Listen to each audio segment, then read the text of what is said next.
Radio Science Numérique. La production de la semaine. Présentation et réalisation, Boris Bisseton Agbalika. La production de la semaine, c'est tous les dimanches sur RSN. La production de la semaine, un sujet scientifique d'actualité en 6 minutes. Un sujet scientifique d'actualité en 6 minutes. L'harmattan, comme son nom l'indique, est une période durant laquelle souffle un vent sec et humide. Il couvre plusieurs jours. Expédie Vicin, climatologue et enseignant à l'université. L'harmattan, c'est une masse d'air qui influence l'ensemble de l'Afrique, de l'Ouest, du Centre et le Sahara. C'est une masse d'air qui est chargée de poussière, qui est chargée de sable, qui crée beaucoup de dommages à l'environnement et à la santé humaine. L'harmattan sévit à partir du décembre à février et mars.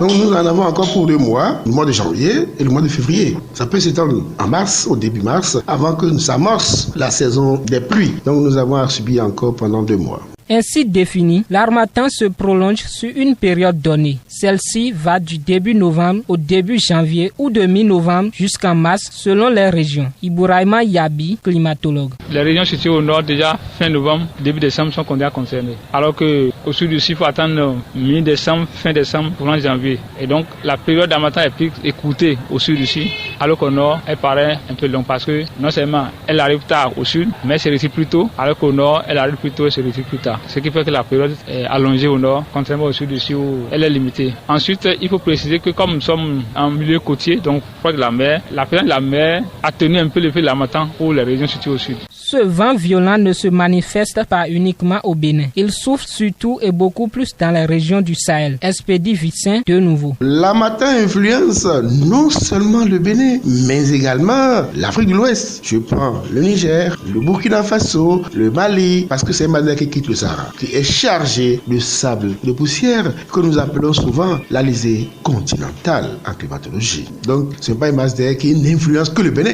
parce que cette masse d'air en période sèche, qui sévit entre décembre et mars, pousse la mousson, c'est-à-dire l'Alizé maritime, totalement dans le golfe du Bénin, ce qui fait qu'il ne peut pas pleuvoir durant cette période. Elle est dominante sur l'ensemble de cet espace. Mais comment se manifeste l'harmattan? La question, nous l'avons posée. Quand il sévit vraiment, il entraîne une augmentation du pouvoir évaporatoire de l'atmosphère. C'est-à-dire que la demande évaporatoire augmente parce que c'est une masse d'air qui est sec. En ce moment-là, la demande évaporatoire augmentant, la peau se dessèche, les arbres s'assèchent parce qu'ils perdent beaucoup d'eau, le sol s'assèche, les rivières aussi s'assèchent. Cela influence directement la vie humaine et l'environnement. Il faut prendre des dispositions pour atténuer cet impact sur la vie et l'environnement. Face à ces préoccupations de l'harmattan, il est difficile aux populations de vaquer à leurs préoccupations, même si elles font le nécessaire pour s'y rendre. On gère comme on peut. Bien vrai, on n'est pas habitué, mais on essaie de s'y adapter. J'ai eu des difficultés à prendre de bain aujourd'hui parce que, étant donné que c'est de l'eau froide qu'on utilise, souvent on a tendance à vouloir chauffer de l'eau. J'ai eu à doubler d'habits que je porte en bas, puisque d'habitude je ne portais pas de sous-vêtements en bas. J'ai également passé des pommades pour pouvoir m'adapter.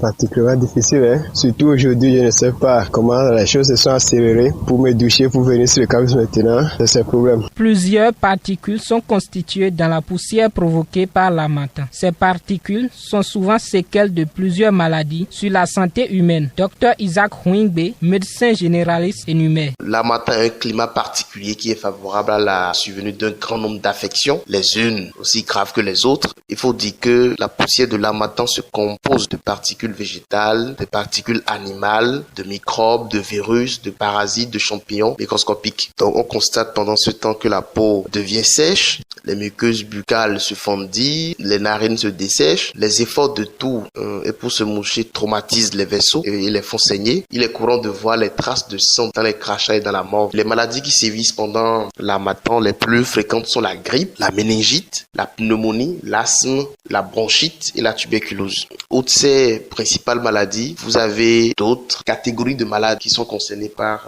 cette période. Il y a par exemple les patients atteints de drépanocytose qui peuvent faire beaucoup de crises pendant cette période de crise douloureuse. Je parle de crise vaso-occlusive à cause de la fraîcheur. Ces personnes peuvent faire des crises vaso-occlusives pendant cette période-là. Face à ces mots, il est impératif de prendre soin des enfants et de soi. Isaac Nwingbe, de nouveau. Il est conseillé de laver les enfants avec de l'eau tiède. Il faut porter aux enfants des habits chauds, des pullovers sur leurs uniformes d'école par exemple, des bonnets pour couvrir les têtes. Il faut aussi privilégier les chaussettes et les chaussures fermées. Il faut aussi mettre des cache-nez aux enfants pour leur éviter d'inhaler la poussière. Il faut également mettre de l'eau dans les gourdes aux enfants pour leur permettre de se réhydrater chaque fois que le besoin se fait sentir. Il faut pendant la période de l'harmattan éviter la climatisation, mais également éviter les brasseurs ou le ventilateur. Pour les enfants qui sont allergiques ou qui ont des traitements en cours, il est conseillé aux parents d'être observants et de bien suivre le traitement. Par rapport à l'alimentation, il faut prioriser les repas chauds en période d'harmattan. Il faut éviter tout ce qui est sucette, yaourt, tout ce qui est glacé. Les bonbons, les chocolats, les biscuits et autres sucreries sont également déconseillés. Expédie Vicin, de son côté, invite la conscience de tous sur nos routes. Il faut être prudent. Allumer les phares, aller plus lentement possible, avoir une vitesse raisonnable. Quand vous filez, vous ne voyez pas vite.